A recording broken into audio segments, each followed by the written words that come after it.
ভাই এটা একটু জঙ্গল, মানে মরুভূমির জঙ্গল। হ্যাঁ, গহীন জঙ্গল চতুর্মুড়িতে, মানে রাস্তার মাঝখান দিয়ে রাস্তা, কিন্তু ইটের সোলিং রাস্তা। ভয়ানক একটা জায়গা, মানে গাড়া কেমন জানি ছমছম করতেছে।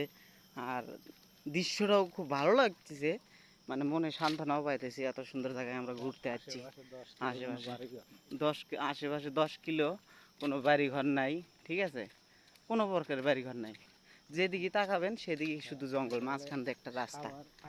সাভার, আশুলিয়া, কবিরপুর, তেলিবাজারের এই সাইডে আর কি সরকার পাড়া বলে এই রাস্তাটা। এত ভয়ানক রাস্তা, মানে উপর দিয়েও দেখেন বাঁধঝাড়। দিনের বেলায় যদি এই অবস্থা হয়, তাহলে রাতের বেলা আর এই জায়গাটা কি থাকে? কোন কি চাওয়ার আছে এই জায়গাটার ভিতরে? দেখেন, দেখেন, আবার জঙ্গলের ভিতর দিয়ে ওর রাস্তা আছে, ঠিক আছে, কিন্তু ইস, বাড়ি ঘর নাই, এটা দুঃখ আমাদের।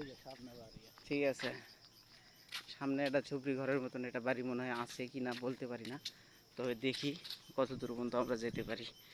ঠিক আছে, এই যে আমরা দুই বন্ধু, এই যে এতক্ষণ আসলাম এই ভাঙ্গাচুরের রাস্তা দিয়ে, মরুভূমির রাস্তা।